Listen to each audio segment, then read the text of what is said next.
Selamat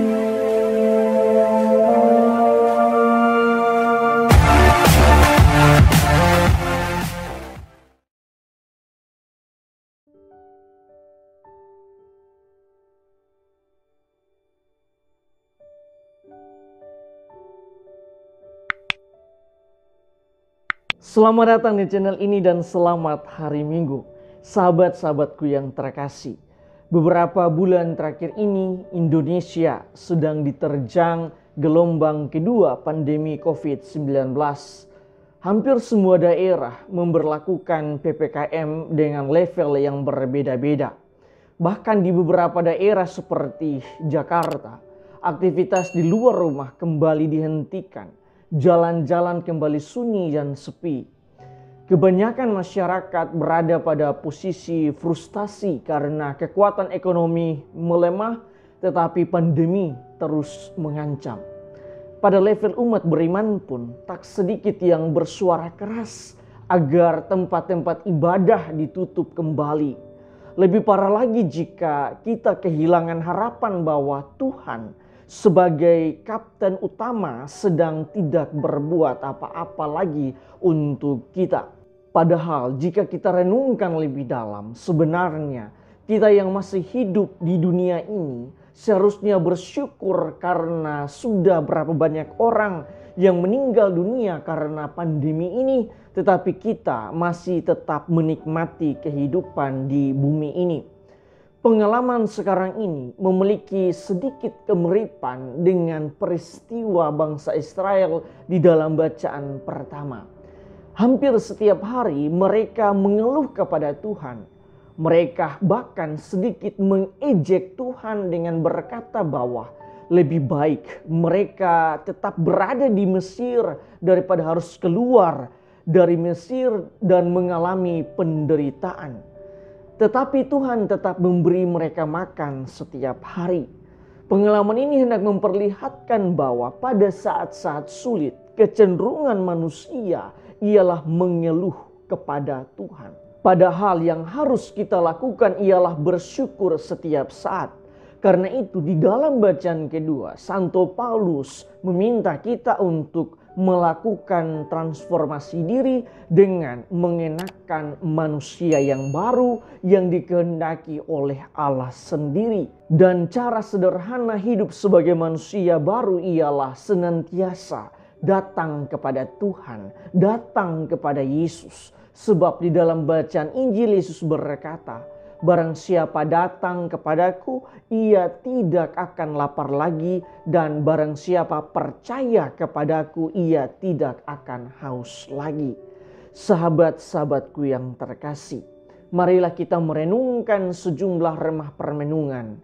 Pertama, kecenderungan manusia pada umumnya ialah terkadang di saat bahagia kita melupakan Tuhan. Tetapi di saat menderita kita mengeluh kepada Tuhan. Padahal keluh kesah kita hanya akan menjauhkan kita dari Tuhan. Bahkan ketika kita hanya mengeluh kepada Tuhan, kita tidak akan merasakan kehadiran Tuhan sendiri. Karena itu kuncinya ialah bersyukur. Sepahit apapun pengalaman hidup kita, jika kita tetap bersyukur, maka kita masih bisa merasakan bahwa Tuhan senantiasa menyertai kita. Pada masa pandemi ini kita semua menginginkan agar pandemi cepat berlalu. Tetapi ingatlah bahwa waktu Tuhan tidak sama dengan waktu manusia. Karena itu yang bisa kita lakukan saat ini ialah berproses bersama Tuhan. Kedua, terkadang sebagai manusia kita mudah terobsesi pada materi, jabatan, dan semua hal-hal duniawi yang lain. Itulah yang selalu kita kejar setiap saat. Sehingga semua itu menjadi tirai, menjadi penghalang untuk menutup relasi kita dengan Tuhan. Konsekuensinya kita lupa untuk memperdalam kehidupan spiritual dan kerohanian kita. Dengan cara hidup seperti ini kita akan mudah menyerah jika kita mengalami penderitaan.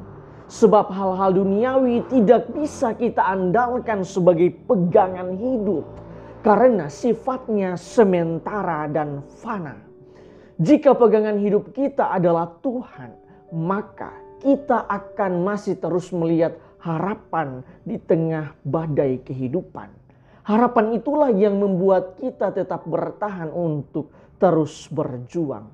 Ketiga, salah satu cara untuk meningkatkan kualitas spiritual dan kerohanian kita ialah datang kepada Yesus. Karena dengan datang kepada Yesus kita tidak akan lapar lagi. Dan ketika kita percaya kepadanya kita tidak akan haus lagi.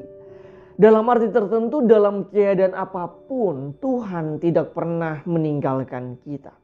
Karena itu kita membutuhkan kacamata iman untuk melihat semua campur tangan Tuhan di dalam hidup ini. Keempat, berhubungan dengan pandemi ini saya suka mengutip pesan Paus Fransiskus.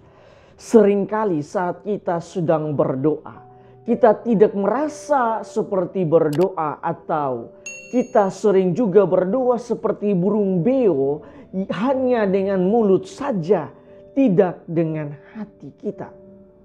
Inilah saatnya bagi kita untuk memohon kepada Roh Kudus, datanglah.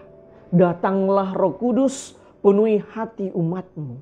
Datanglah ajari kami untuk berdoa. Ajarilah kami untuk mampu mengarahkan hati kepada Bapa dan Putra.